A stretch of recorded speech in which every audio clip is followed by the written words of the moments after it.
وَالنَّجْمِ إِذَا غَوَى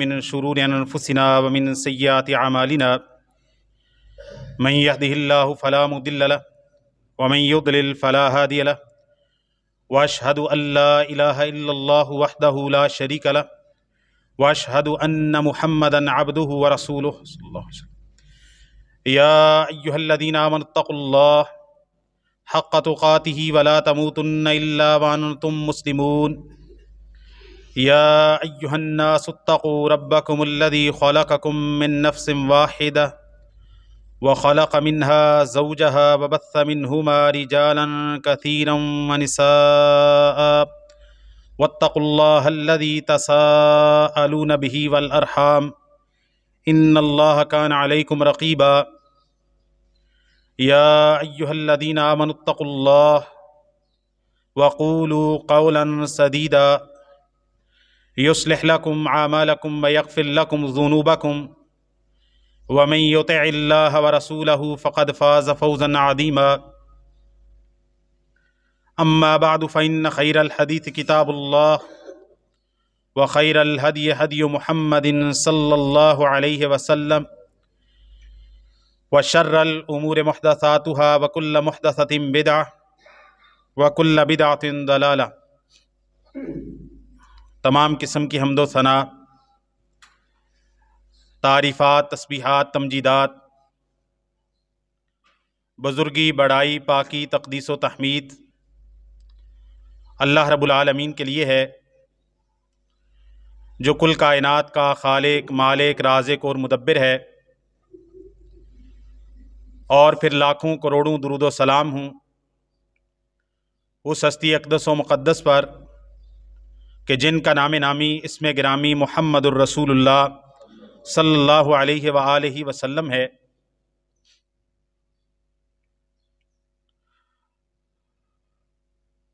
اللہ تعالیٰ نے انسان پر بے شمار احسانات کیے ہیں، اور بے شمار انسان پر اللہ تعالیٰ کے انعام ہیں، نعمتیں ہیں، احسانات ہیں، جن کو انسان اگر شمار کرنا چاہے تو شمار نہیں کر سکتا۔ اللہ تعالیٰ کے بندے کے ذمے کچھ حقوق ہیں جو بندے کو چاہیے کہ وہ اللہ تعالیٰ کے حقوق کو کما حقہ ادا کرنے کی کوشش کرے۔ ایک بندے کا اپنے اللہ تعالیٰ کے ساتھ تعلق، اپنے رب کے ساتھ تعلق، اپنے رب کا تقرب، اپنے رب کی قربت، اللہ کی یاد، اللہ کا ذکر، اللہ تعالیٰ سے استغفار، اللہ تعالیٰ کی تسبیح، اللہ تعالیٰ کی پاکی، اللہ تعالیٰ کی بزرگی بیان کرنا، اللہ تعالیٰ کی بڑائی کے کلمات کہنا، اللہ تعالیٰ سے توبہ کرنا، اللہ تعالیٰ سے ڈرنا، اللہ تعالیٰ سے سوال کرنا نعمتوں کا، اللہ تعالیٰ سے سوال کرنا اخروی نعمتوں کا بھی، اللہ تعالیٰ سے پناہ مانگنا اللہ کے عذاب سے، اللہ کی پکڑ سے، اللہ تعالیٰ کی بنائی ہوئی جہنم سے، اللہ تعالیٰ کے عذابوں سے، اللہ تعالیٰ کی طرف سے آنے والی آفتوں سے، اللہ تعالیٰ کی طرف سے پہنچنے والی مصیبتوں سے۔ تو کوئی بھی انسان جو اللہ تعالیٰ کو یاد رکھتا ہے، اللہ تعالیٰ کا ذکر کرتا ہے، اللہ تعالیٰ کی بڑائی کے کلمات بلند کرتا ہے، اللہ تعالیٰ کی تسبیحات کرتا ہے، اللہ تعالیٰ کی تکبیرات کرتا ہے، اللہ تعالیٰ کی تقدیس بیان کرتا ہے، تو وہ شخص اللہ تعالیٰ کی خوشنودی حاصل کرتا ہے، اللہ تعالیٰ کی رضا حاصل کرتا ہے، اللہ تعالیٰ کو اس بندے کو قرب مل جاتا ہے۔ وہ اللہ تعالیٰ کو ہر وقت جب یاد کرتا ہے، جیسا کہ پچھلے خطبے کے اندر ذکر کیا تھا کہ نبی پاک صلی اللہ علیہ وسلم نے فرمایا، اللہ تعالیٰ فرماتے ہیں، حدیث قدسی ہے کہ جب میرا کوئی بندہ مجھے یاد کرتا ہے تنہائی کے اندر، اپنے دل میں یاد کرتا ہے، تنہائی میں یاد کرتا ہے، تو میں بھی اپنے بندے کو یاد کرتا ہوں۔ اور یہی مضمون قرآن مجید کے اندر بھی موجود ہے، فَاذْكُرُونِي أَذْكُرْكُمْ، تم مجھے یاد کرو میں تمہیں یاد رکھوں گا۔ تم اپنی خوشی کے اندر نعمتیں کھا کے، نعمتیں استعمال کر کے اللہ تعالیٰ کو یاد رکھو گے، جب تمہیں اللہ تعالیٰ کی ضرورت ہوگی، تمہیں حاجت پڑے گی، تمہیں کوئی اللہ تعالیٰ سے مانگنا ہوگا، جب تم اللہ تعالیٰ کو اپنی خوشی کے اندر، اپنی فراخی کے اندر اللہ تعالیٰ کی نعمتوں سے لطف اندوز ہوتے ہوئے اللہ تعالیٰ کی ذات کو نہیں بھولو گے، تو جب تمہیں ضرورت پڑے گی اللہ تعالیٰ کی مدد کی تو اللہ تعالیٰ تمہیں بھی اکیلا نہیں چھوڑے گا۔ جب تمہارے دل میں اللہ تعالیٰ کی یاد ہوگی، تمہاری زبان پہ اللہ تعالیٰ کے کلمات ہوں گے، جب تمہاری زبان پہ اللہ تعالیٰ کی دعائیں ہوں گی اللہ تعالیٰ سے، تو اللہ کو یاد کرو، اللہ تمہیں یاد کرے گا۔ تم مجھے یاد کرو، میں تمہیں یاد کروں گا، اور میرا شکر کرو، اور میرا کفر نہ کرو، نہ شکری نہ کرو۔ اور اللہ تعالیٰ قرآن مجید کے اندر فرماتے ہیں وَالذَّاكِرِينَ اللَّهَ كَثِيرًا وَالذَّاكِرَاتِ أَعَدَّ اللَّهُ لَهُمْ مَغْفِرَةً وَأَجْرًا عَظِيمًا۔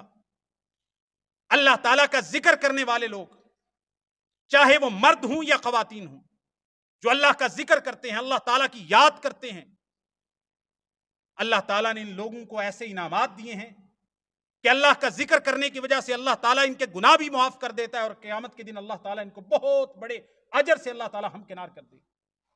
اللہ کا ذکر کرنے والے مرد ہوں یا عورتیں ہوں، ان کو بخشش ملتی ہے، مغفرت ملتی ہے، اللہ تعالیٰ کی طرف سے احسانات ملتے ہیں، انعامات ملتے ہیں ان کو، اور اجر عظیم اللہ تعالیٰ ان کو عطا کر دیتا ہے، اجر عظیم کے مستحق ہو جاتے ہیں۔ جو بندہ چاہتا ہے کہ میں گناہگار ہوں، میں بھولنے والا ہوں، میں انسان ہوں، خطاکار ہوں، ہر انسان خطاکار ہے، اور وہ مغفرت چاہتا ہے، بخشش چاہتا ہے، اللہ تعالیٰ کی معافی کا طلبگار ہے، تو وہ ذکر کو لازم پکڑے، وہ ذکر کو لازم پکڑے۔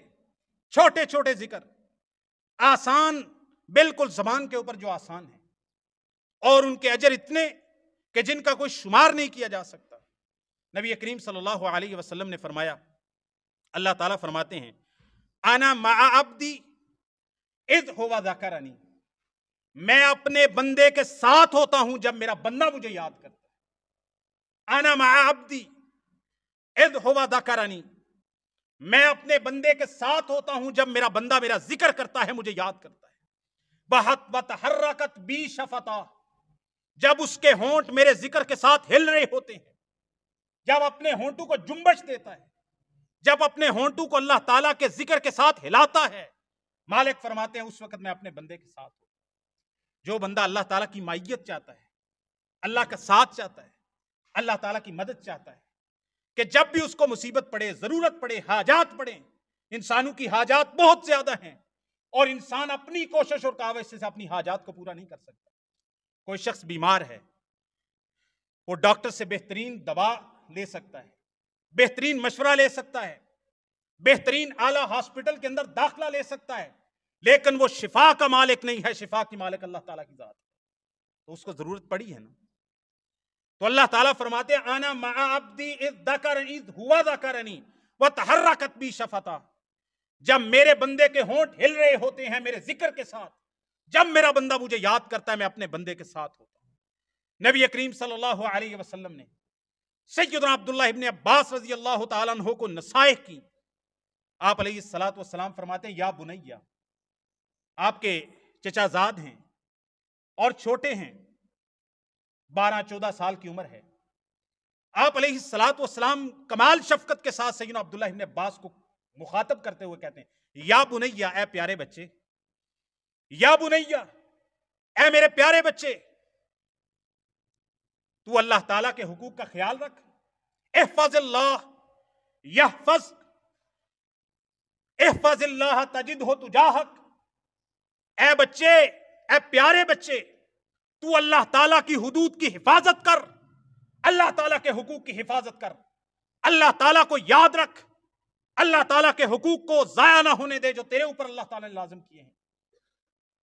یحفظ، تو اللہ تعالیٰ کے حقوق کی حفاظت کرے گا، اللہ تیری حفاظت کرے گا۔ احفظ اللہ، تو اللہ تعالیٰ کے حقوق کی حفاظت کر، تجدہ تجاہک، جب بھی تجھے مدد کی ضرورت پڑے گی اللہ تعالیٰ کو تو اپنے پاس پائے گا، اللہ تعالیٰ کی مدد کو اپنے سامنے پائے گا۔ اور ایسے مواقع موجود ہیں، ایسے قصے موجود ہیں، بہت سارے ایسے مواقع وہ ایک مشہور واقعہ ہے جو نبی کریم صلی اللہ علیہ وسلم نے بیان کیا. نبی پاک صلی اللہ علیہ وسلم فرماتے ہیں، اور وہ توبہ کے حوالے سے بھی ہے کہ اللہ تعالیٰ اپنے بندے کی توبہ سے کس قدر خوش ہوتے ہیں، کہ ایک شخص ہے اپنی سواری کے ساتھ زیادہ راہ لے کر، سامان سفر لے کر سفر کر رہا ہے، اور اس کی سواری جب وہ سستانے کے لیے، آرام کرنے کے لیے ایک درخت کے نیچے لیٹتا ہے، اور جب اٹھ کے دیکھتا ہے تو اس کی سواری گم ہے.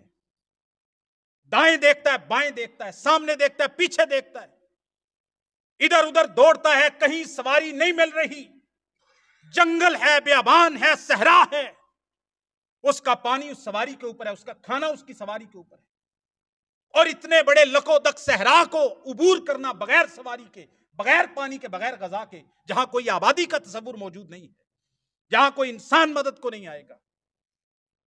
وہ شخص پھر اس درخت کے نیچے لیٹ جاتا ہے اور اپنی موت کا انتظار کرنے لگتا ہے. اب تو موت ہے، پیاسا بھوکا مر جاؤں گا، یا جنگل کے درندے مجھے کاٹ پھینکیں گے، میں یہاں سے نکلوں تو کیسے نکلوں. اللہ کو یاد کرنے لگتا ہے، اپنی موت کا انتظار کرنے لگتا ہے.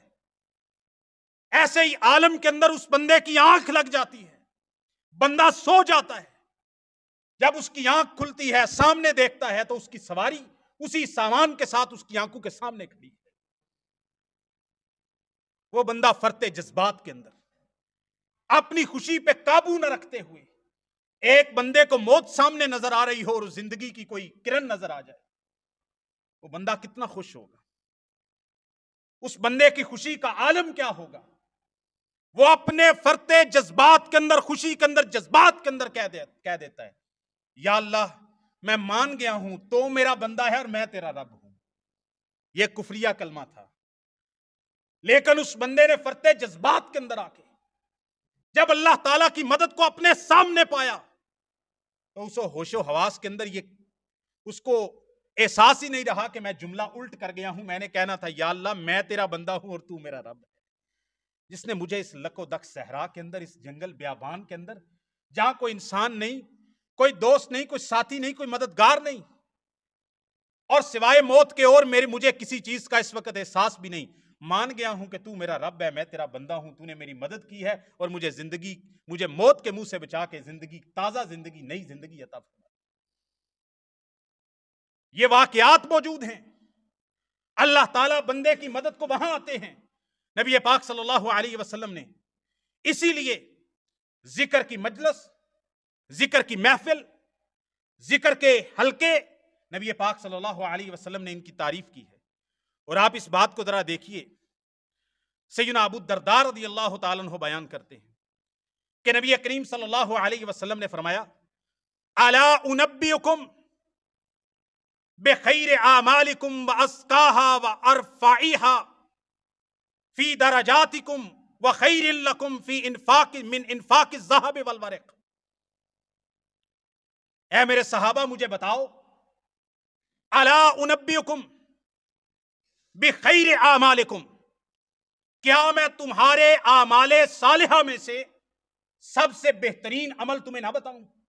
تمام اعمال، جتنے اعمال تم کرتے ہو، سب سے بہترین عمل کے بارے میں تمہیں نہ بتاؤں؟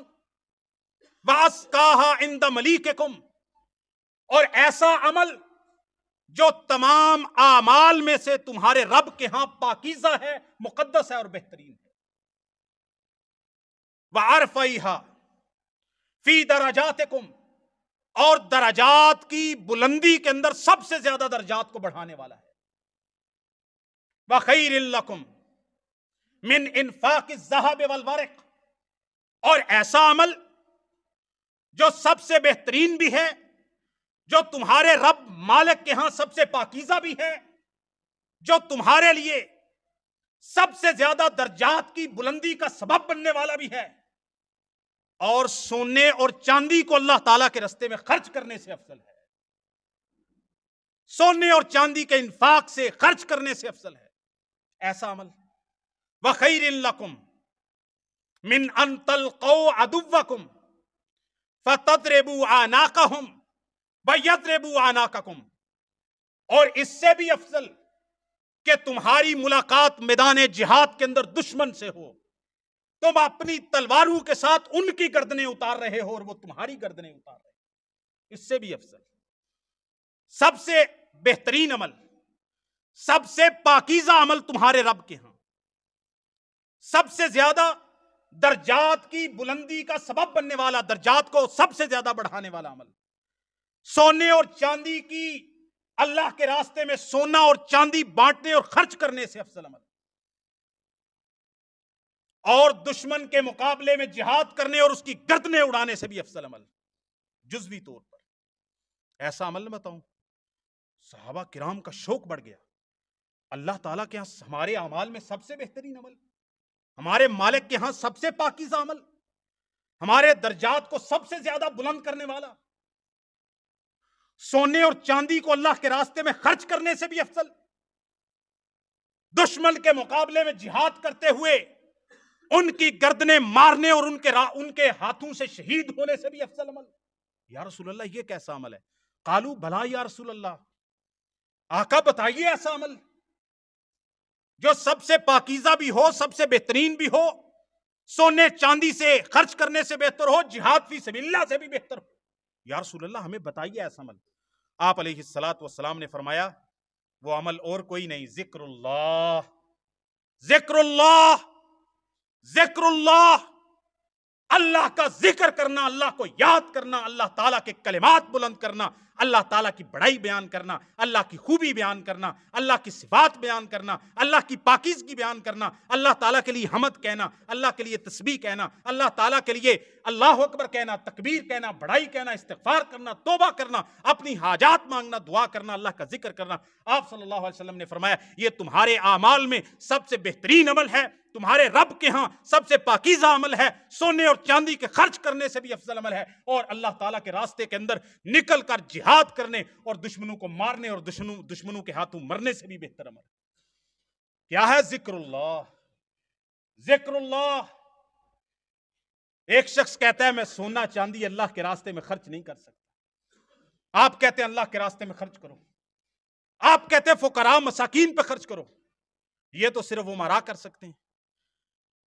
تو بھائی دین اسلام صرف امراء کے لیے نہیں ہے، دین اسلام سب کے لیے۔ دین اسلام میں ثواب حاصل کرنے کے لیے بندے کا امیر ہونا ضروری نہیں، ہاں اس بندے کا اپنے رب کے ساتھ تعلق مضبوط ہونا ضروری ہے، اس بندے کے دل میں رب کا جلال ہونا ضروری ہے، اس کے دل کے اندر اپنے رب مالک کی قدر ہونا ضروری ہے۔ تو جہاد فی سبیل اللہ سے بھی افضل، سونا چاندی کے خرچ کرنے سے بھی افضل، اللہ تعالیٰ کے ہاں سب سے پاکیزہ، درجات کی بلندی میں سب سے بڑھ کر ذکر اللہ، اللہ کا ذکر کرو، اللہ کا ذکر کرو، اپنی زبان سے اللہ تعالیٰ کا ذکر کرو، اللہ تعالیٰ کی بڑائی بیان کرو۔ سیدنا معاذ ابن جبل رضی اللہ تعالیٰ عنہ اسی حدیث کا ٹکڑا ہے، یہ جو پیچھے گزرا نبی پاک صلی اللہ علیہ وسلم کا فرمان حدیث شریف ہے۔ سیدنا معاذ ابن جبل رضی اللہ تعالیٰ عنہ اس حدیث کے بعد کہتے ہیں ما شیء انجا من عذاب اللہ من ذکر اللہ، یہ جامع ترمذی کے اندر، سنن ابن ماجہ کے اندر، مسند احمد کے اندر حسن درجے کی حدیث ہے۔ معاذ ابن جبل اس حدیث کو بیان کرنے کے بعد کہتے ہیں ما شیء، اور معلوم ہوتا ہے کہ معاذ ابن جبل رضی اللہ تعالیٰ عنہ اس طرح کا غیبی کلمہ، جب صحابی کوئی ایسی بات کرے جس کا تعلق اجر کے ساتھ ہو، ثواب کے ساتھ ہو، جنت کے ساتھ ہو، جہنم کے ساتھ، غیبیات کے امور سے تعلق رکھتا ہو جو عام بندہ اپنے اجتہاد سے حاصل نہیں کر سکتا، جس کا تعلق فتویٰ سے نہیں ہوتا، جس کا تعلق غیبی امور سے، کس بات پہ اجر ملنا ہے یا نہیں ملنا ہے یہ کوئی صحابی نہیں بتا سکتا، یہ تو اللہ تعالیٰ اور اللہ تعالیٰ کے توسط سے نبی کریم صلی اللہ علیہ وسلم بتائیں گے، کیونکہ یہ ثواب کس بات پہ ملتا ہے اور کتنا ملتا ہے یہ اللہ تعالیٰ، یہ غیب کے امور میں سے۔ اور جب صحابی یہ کہیں کہ سب سے زیادہ اجر والی چیز فلاں چیز ہے، تو اس کا مطلب ہے کہ نبی پاک صلی اللہ علیہ وسلم سے صحابی نے یہ سن کے بات کی ہے۔ تو معاذ ابن جبل کا یہ کلمہ اس حدیث شریف کے بعد یہ نبی پاک صلی اللہ علیہ وسلم کی حدیث کی وضاحت بھی ہے، اور نبی پاک صلی اللہ علیہ وسلم سے ممکن ہے سنا ہوا کلمہ ہے۔ وہ کہتے ہیں ما شیء انجا من عذاب اللہ من ذکر اللہ، اور لوگوں یاد رکھو اللہ تعالیٰ کے عذاب سے سب سے زیادہ نجات دینے والی اگر کوئی چیز ہے، اگر اللہ کے عذاب سے بچنا چاہتے ہو، سب سے زیادہ اللہ تعالیٰ کے عذاب سے بچانے والی اگر کوئی چیز ہے وہ اللہ تعالیٰ کا ذکر ہے۔ وہ کیا ہے؟ اللہ کا ذکر ہے. سب سے زیادہ عذاب سے نجات دینے والی چیز کیا ہے؟ اللہ کا ذکر ہے. آج ہم اللہ کے ذکر سے کتنے غافل ہیں. آپ اندازہ کریں، میں اور آپ اپنے گریبان میں جھانکیں اور اپنے شب و روز کا محاسبہ کریں کہ صبح فجر کے وقت ہم اٹھے اور رات 10 11 12 ہر بندے کی اپنی روٹین، اپنے معمولات زندگی ہیں. اس نے دنیاوی امور بھی کیے، وہ دفتر بھی گیا، وہ آفس بھی گیا، وہ مزدوری پہ بھی گیا، اس نے دنیا جہان کے کام کیے. اس سارے دورانیے کے اندر فرائض نماز تو پڑھنی ہے، اس میں تو کوئی چھوٹ ہی نہیں ہے نا. اس کے بغیر تو اسلام کا کوئی تصور ہی نہیں ہے. لیکن اللہ تعالیٰ کے ذکر کے لیے اس بندے نے 2 منٹ 4 منٹ 5 منٹ 10 منٹ فجر کی نماز کے بعد، کبھی ظہر کی نماز کے بعد، مغرب کی نماز کے بعد، عصر کی نماز کے بعد، کبھی رات کو بستر پہ سوتے ہوئے اللہ تعالیٰ کے ذکر کے لیے اس نے حضور قلبی کے ساتھ کتنا وقت نکالا ہے میرے بھائیوں. تو جب ہم اپنے گریبان کی طرف جھانکیں گے ہمیں پتا ہوگا کہ ہم اللہ کو رب مانتے ہیں، خالق مانتے ہیں، مالک مانتے ہیں. مال ہمیں اللہ تعالیٰ سے مانگتے ہیں، ہم اللہ سے رزق مانگتے ہیں، اللہ سے اولاد مانگتے ہیں، اللہ سے جنت چاہیے، اللہ سے جہنم سے بچنے کی اپیل کرتے ہیں. لیکن اپنے رب تعالیٰ سے ہمارا اللہ تعالیٰ کے بارے میں یہ گمان ہے وہ ہمارا خالق ہے، مالک ہے، ہم اس کا کلمہ پڑھتے ہیں لا الہ الا اللہ. لیکن ہم کتنے غافل ہیں کہ ہمارے شب و روز کے اندر اللہ تعالیٰ کے ذکر کے لیے آج وقت نہیں بچا ہے. اللہ تعالیٰ کو بھولے ہوئے ہیں، اللہ تعالیٰ کی ذات کو فراموش کر بیٹھے ہیں. قرآن کے لیے وقت نہیں ہے، ذکر کے لیے وقت نہیں ہے، اللہ کی یاد کے لیے وقت نہیں ہے ہمارے پاس. نبی کریم صلی اللہ علیہ وسلم نے فرمایا ذکر کی مجلسیں کیسی مجلسیں ہوتی ہیں. یہ درس، یہ واعظ، جہاں اللہ کی بات کی جائے، جہاں رسول کی بات کی جائے علیہ الصلاۃ والسلام، جہاں جنت کی بات کی جائے، جہاں جہنم کی بات کی جائے، جہاں آخرت کی بات کی جائے، جہاں قرآن کی بات کی جائے، جہاں اللہ تعالیٰ کی یاد آئے، جہاں جا کے اللہ تعالیٰ کے بندہ قریب ہو، اور ایسی ذکر، ایسی مجلس، ایسے مواقع انسانوں کے پاس اس کے لیے وقت ہو نہ ہو، اور رب تعالیٰ کے فرشتے موجود ہیں جو ذکر کی مجلسوں کو تلاش کرتے ہیں اور ان کی ڈیوٹی لگی ہے. لا یعصون اللہ ما امرهم ویفعلون ما یؤمرون. قرآن مجید میں اللہ تعالیٰ فرماتا ہے اللہ تعالیٰ کے فرشتے ہیں، وہ اللہ تعالیٰ کے حکم کی نافرمانی نہیں کرتے. ان للہ، نبی پاک صلی اللہ علیہ وسلم کا فرمان. آپ اندازہ کریں کہ ذکر کی مجلسوں کی اللہ تعالیٰ کے ہاں اور اللہ تعالیٰ کے فرشتوں کے ہاں اس کی اہمیت کیا ہے. فرمایا ان للہ ملائکۃ یسیرون فی الارض.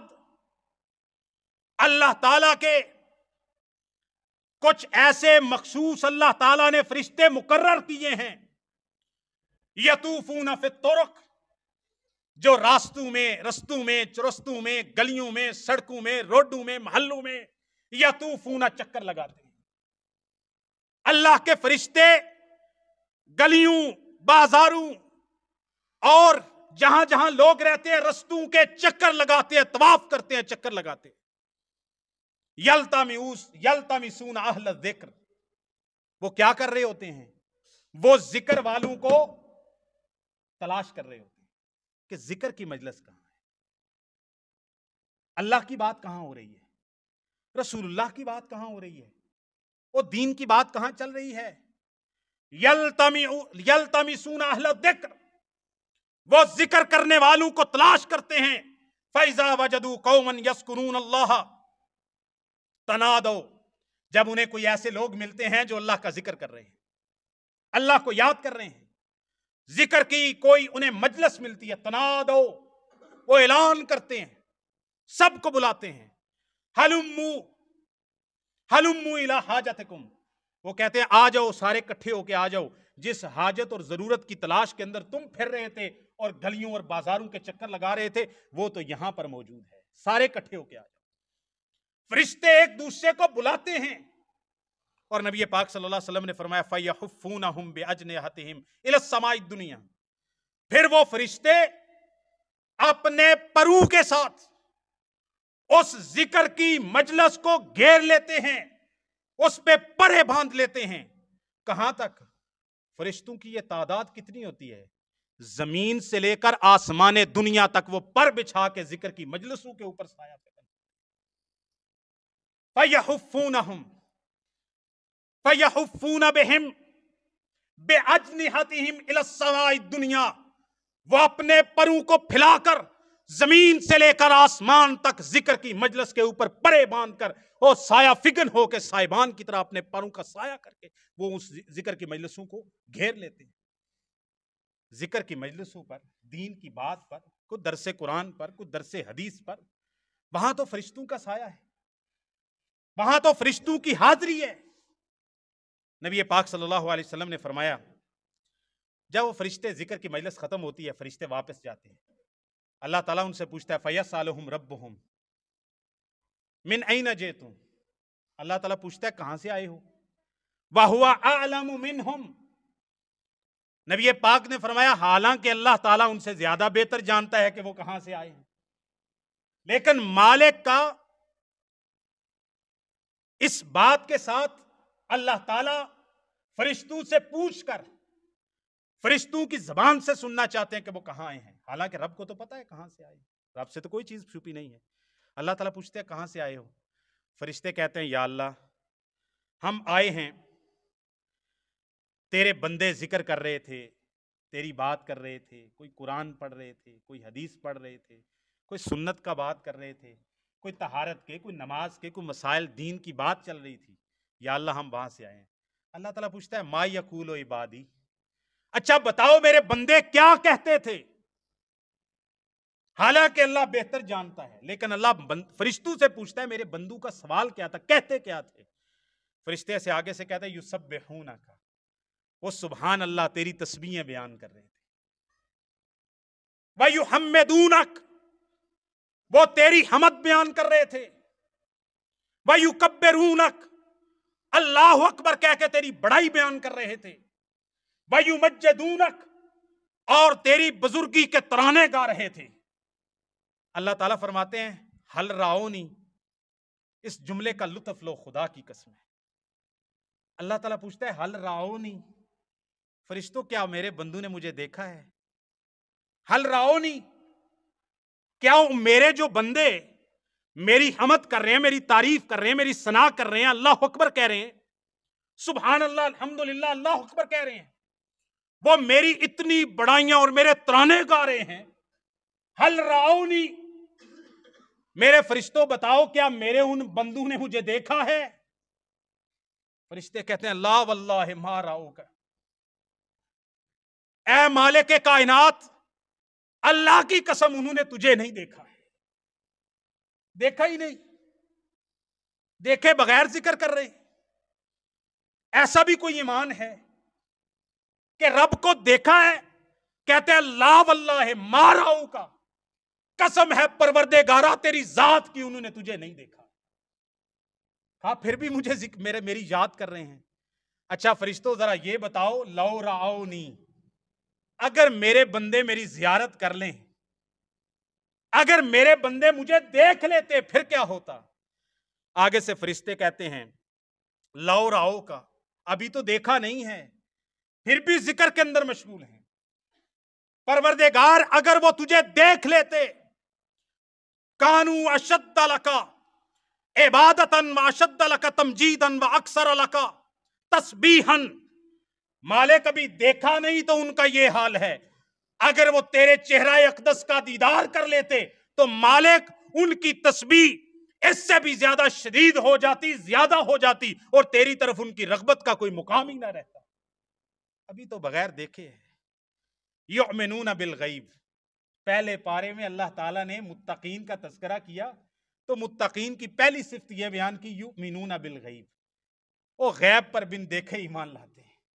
ہم نے اللہ کو دیکھا نہیں، ہم نے جنت کو دیکھا، ہم نے جہنم کو دیکھا نہیں، اللہ ہماری قسمت میں کر دے قیامت کے دن ہم نے تو اپنے آقا و مولا جناب محمد رسول اللہ کو بھی نہیں دیکھا، ہماری آنکھوں نے تو ان کا بھی دیدار نہیں کیا ہے، لیکن اس کے باوجود اللہ کو دیکھے بغیر رب پر ایمان ہے، جنت کو دیکھے بغیر جنت کی چاہ ہے، جہنم کو دیکھے بغیر جہنم کا خوف ہے، اور رسول اللہ کو دیکھے بغیر اپنا جان مال زندگی ہر چیز اولاد آپ آقا علیہ الصلوۃ والسلام کی سنت پر، آپ کی ذات پر اور آپ کی سیرت اور آپ کے دین پہ قربان. اشہد ان لا الہ الا اللہ وحدہ لا شریک لہ واشہد ان محمدا عبدہ ورسولہ. اب یہ جو شہادت ہے، شہادت کس کو کہتے ہیں؟ آنکھوں دیکھی چیز. شہادت کس کو کہتے ہیں؟ بندہ کہتا ہے شہادت لینے کے لیے، گواہی لینے کے لیے، اور ہم جو کلمہ پڑھتے ہیں اس میں شہادت آتی ہے. اب شہادت ہوتی ہے آنکھوں دیکھی چیز کی. ہم نے اللہ کو دیکھا نہیں لیکن پھر بھی شہادت دے رہے ہیں. مطلب کیا ہے؟ اور کبھی آنکھ سے دیکھی ہوئی چیز جو روڈ کے اوپر پانی نظر آتا ہے، وہ آنکھ سے دیکھا پانی بھی پانی نہیں ہوتا. دل کے اندر ایمان اتنا ہے کہ بندہ اللہ کو دیکھے بغیر شہادت ایسے دے رہا ہے جیسے اس نے مشاہدہ کیا ہوا اپنی آنکھوں کے ساتھ. تو ایمان جو اس کا غیب پر ایمان ہے وہ اس کے مشاہدے سے بھی زیادہ ہے. نبی پاک صلی اللہ علیہ وسلم نے فرمایا، پھر اللہ تعالیٰ ان سے پوچھتا ہے، اچھا بتاؤ وہ مجھ سے کیا مانگتے تھے؟ فما یسألونی، وہ میری تسبیح کر رہے تھے، حمد کر رہے تھے، ان کی کوئی مانگ بھی تھی؟ اور ان کی کوئی مانگ بھی تھی، کوئی سوال بھی تھا، کوئی حاجت بھی تھی؟ فما یسألونی، میرے فرشتوں میرے بندے مانگتے کیا تھے مجھ سے؟ حالانکہ اللہ بہتر جانتا ہے. رسول اللہ فرمایا اللہ کو پتہ ہے کیا مانگتے تھے، لیکن اللہ فرشتوں کے منہ سے سننا چاہتا ہے کیا مانگتے تھے. کہا یا اللہ یسألون جنتک، یا اللہ ان کی ایک ہی مانگ تھی، وہ تیری جنت کی طلب کرتے تھے. اللہ پھر فرشتوں سے پوچھتا ہے ہل رأوہا، فرشتوں کیا انہوں نے جنت کو اپنی آنکھوں سے دیکھا؟ یا رسول اللہ نہیں دیکھا. یا اللہ نہیں دیکھا. فرمایا اگر دیکھ لیتے، لو رأوہا، اگر اپنی آنکھوں سے جنت کو دیکھ لیتے. کہا یا اللہ اگر وہ دیکھ لیتے تو ان کی دوڑ، ان کا شوق، ان کی اشتیاق، ان کی رغبت اور محبت جنت کے لیے اس سے بھی زیادہ ہو جاتی. ابھی دیکھے بغیر اس کو مانگ رہے ہیں، اگر وہ دیکھ لیتے تو وہ اس سے بھی زیادہ اس کے لیے دیوانے ہو جاتے، پروانے ہو جاتے جنت کے. اللہ تعالیٰ پوچھتے ہیں میرے بندو یہ تو ان کی مانگ ہے، وَهَلْ يَتَعَوَّذُونَ مِنْ شَيْءٍ، وہ کسی چیز سے پناہ مانگتے تھے، نجات مانگتے تھے، پناہ مانگتے تھے کسی چیز سے؟ ہاں یا اللہ وہ پناہ مانگتے تھے. کس سے پناہ مانگتے تھے؟ پناہ مانگتے تھے من النار، یا اللہ وہ جہنم سے پناہ مانگتے تھے جس مجلس سے ذکر سے ہم آ رہے ہیں. اللہ تعالیٰ فرماتے ہیں میرے بندوں کیا انہوں نے جہنم کی آگ کو دیکھا ہے؟ فرشتے کہتے ہیں یا اللہ انہوں نے نہیں دیکھا. اللہ پوچھتے ہیں لو رأوہا، اگر وہ جہنم کی آگ کو دیکھ لیتے تو پھر کیا ہوتا؟ نبی پاک صلی اللہ علیہ وسلم نے فرمایا اللہ تعالیٰ فرماتا ہے لو رأوہا، فرشتے آگے سے جواب دیتے ہیں کانوا اشد منہا فرارا واشد لہا مخافتا، اگر دیکھا نہیں تو جہنم سے اتنا ڈرتے ہیں، اتنا خوف کھاتے ہیں کہ اس کی پناہ مانگ رہے ہیں. یا اللہ اگر وہ تیری جہنم کو دیکھ لیتے نا تو اس سے بہت زیادہ دور بھاگتے، اس سے بھی زیادہ جہنم سے ان کا فرار بہت سخت ہو جاتا اور ان کا خوف اور زیادہ ہو جاتا، ان کی خشیت اور بڑھ جاتی، ان کا تقوی اور زہد دنیا سے اور بڑھ جاتا، وہ دنیا سے اور زیادہ کٹ جاتے تیری جہنم سے بچنے کے لیے اور جنت کو پانے کے لیے. اللہ تعالیٰ فرماتے اچھا میرے بندے ایسے ہیں جو مجھے دیکھے بغیر یاد کر رہے ہیں، جو میری جنت کو دیکھے بغیر اس کی مانگ اور چاہ کر رہے ہیں، جو میری جہنم اور آگ کو دیکھے بغیر اس سے پناہ طلب کر رہے ہیں، میرے بندے ایسے ہیں. اللہ تعالیٰ فرماتے ہیں جاؤ پھر جنہوں نے بن دیکھے رب کو دیکھے بغیر رب کی حمدیں اور تعریفیں کرتے ہیں، جنت کو دیکھے بغیر جنت کی چاہ اور مانگ کے لیے وہ ذکر کرتے ہیں، جہنم کو دیکھے بغیر جہنم سے خوف کھا رہے ہیں اور اللہ تعالیٰ سے مانگتے ہیں یا اللہ جہنم سے بچا لینا، یا اللہ آگ سے بچا لینا. یہ بندوں کا ایمان غیبی اتنا زیادہ ہے. تو جاؤ پھر اشہدکم، اب ہم نے گواہی دی نا اشہد ان لا الہ الا اللہ، اب رب بھی گواہی دے رہا ہے. اللہ تعالیٰ فرشتوں کو کہتے ہیں اشہدکم انی قد غفرت لہم، جاؤ میرے فرشتوں میں تمہیں گواہ بنا کے کہتا ہوں کہ میں نے اپنے ان سارے ذکر کرنے والے بندوں کو معاف کر دیا ہے. اور میں نے انہیں وہ کچھ عطا کر دیا جو مجھ سے مانگ رہے تھے، اور میں نے اس سے پناہ دے دی جس سے یہ مجھ سے پناہ مانگ رہے تھے۔ فرشتے آگے سے کہتے ہیں یا اللہ ان میں ایک بندہ ایسا تھا لیسا منہم، او ذکر کرنے، ذکر سننے، درس سننے، واز سننے، تقریر جمعہ سننے نہیں آیا تھا، وہ تو اپنی کسی ضرورت کے ساتھ آیا تھا۔ ما جاء الا لحاجتہ ہی، وہ تو اپنے کسی کام سے، کسی فرد جو ذکر کے اندر بیٹھے ہوئے لوگ تھے اس کسی سے کام تھا، وہ اپنی دنیاوی حاجت کے لیے آ گیا، آگے ذکر کی، درس و قرآن واز کی مجلس چل رہی تھی، وہ بھی ان میں بیٹھ گیا۔ اللہ تعالیٰ فرماتے ہیں سبحان اللہ، وہ بندہ ذکر کی نیت سے مجلس کے لیے درس قرآن درس حدیث سننے نہیں آیا، وہ تو اپنی دنیاوی ضرورت کے لیے آیا۔ یا اللہ ان کا کیا کرنا ہے، وہ بندہ تو ان میں سے نہیں ہے۔ اللہ تعالیٰ فرماتے ہیں ہم الجلساء لا یشکا بہم جلیسہم، جاؤ میرے بندو، وہ سارے ذکر میں بیٹھے ہوئے بندے ہیں، وہ سارے آپس میں ساتھی اور دوست اور یار مومن بندے ہیں، ان میں سے میں کسی کو بھی اپنی رحمت سے بد نصیب نہیں کروں گا۔ جو دنیاوی حاجت کے لیے بھی آ گیا، وہاں بیٹھ تو گیا، کچھ سن لیا، کچھ کر لیا، کو رب سے مانگ لیا، کو سبحان اللہ الحمدللہ اس نے بھی پڑھ لیا، اگرچہ وہ گھر سے اس نیت کے ساتھ آیا نہیں تھا، لیکن وہ ان نیک لوگوں کی ذکر والی مجلس میں بیٹھ گیا۔ ہم الجلساء لا یشکا منہم احد، ان میں سے کوئی بھی میری رحمت سے آج بد نصیب نہیں ہوگا۔ اور یہ جو میں نے آپ کو حدیث سنائی ہے، یہ صحیح بخاری شریف اور صحیح مسلم شریف کے اندر موجود ہے۔ ذکر کو لازم پکڑیں جی، اللہ کی یاد کو لازم پکڑیں، اس کے لیے وقت نکالیں، اپنا ایک ٹائم، ایک وقت مقرر کر لیں۔ ویسے تو انشاءاللہ اگلے خطبے میں بیان کروں گا، ذکر کی مجلس انشاءاللہ یہ چلتی رہے گی، اس سے بندے کے اندر اللہ کا خوف پیدا ہوتا ہے، دل نرم ہوتے ہیں، اور اللہ تعالیٰ کے ساتھ بندہ قریب ہوتا ہے، بندے کو پتہ چلتا ہے وہ میرا کوئی رب ہے، میرا اس کے ساتھ کوئی تعلق واسطہ ہے، میں کسی کام کے لیے اللہ نے مجھے بھیجا ہے۔ تو لیکن کوئی وقت مقرر کر لیں کہ اس وقت میں نے دنیا جہان کے سارے کام چھوڑ کر میں نے ذکر کرنا ہے۔ اب ذکر جو پچھلے خطبے میں نے بتائے تھے، آئندہ خطبات میں بھی وہ ذکر انشاءاللہ بتاؤں گا، لیکن ایک ذکر یہ ہے کہ اور کچھ نہیں ہے تو قرآن مجید لے کے پڑھنا شروع کریں، اور کچھ نہیں آتا سبحان اللہ کہہ دیں۔ پچھلے جمعے بیان کیا تھا، نبی پاک صلی اللہ علیہ وسلم نے فرمایا جو بندہ الحمدللہ کہتا ہے، کیا کہتا ہے؟ پچھلے جمعے دا سبق بھی یاد ہو جائے نا، سبق بھولیے نہیں، سیکوینس کے ساتھ چلیں، سیریز چل رہی ہے۔ تو نبی پاک نے فرمایا الحمدللہ تملأ المیزان، بات یاد ہے؟ جو نیک اعمال کا ترازو ہے اس کو الحمدللہ کا کلمہ بھر دیتا ہے نہیں۔ اور جو بندہ کہتا ہے سبحان اللہ والحمدللہ، آپ نے فرمایا یہ تو زمین و آسمان کے درمیان کا سارا خلا ہی بھر دیتا ہے۔ تو ذکر کو لازم پکڑیں، اللہ کو ذکر کریں، ذکر سے افضل کوئی چیز نہیں۔ گناہ معاف کروانے، حاجت مانگنی ہے، رزق چاہیے، مصیبتوں سے نجات چاہیے، لڑائی جھگڑے سے نجات چاہیے، فقر و فاقہ پڑ گیا ہے، گھر کے اندر جادو جنات اسیب پریشانیاں، ڈر خوف، آفتیں مصیبتیں، معیشت کی تنگی، وہ کوئی دنیا جہان کا مسئلہ ہے نا، اللہ کی قسم ایک کام کر لو، اللہ کے ذکر کو لازم پکڑ لو، ساری حاجتیں پوری ہو جائیں، اللہ کا رضوان بھی مل جائے گی، جنت بھی مل جائے گی، جہنم سے پناہ بھی مل جائے گی، کل قیامت کے دن اللہ تعالیٰ کے چہرے کا دیدار بھی نصیب ہو جائے گا۔ وما توفیق والنجم إذا غوى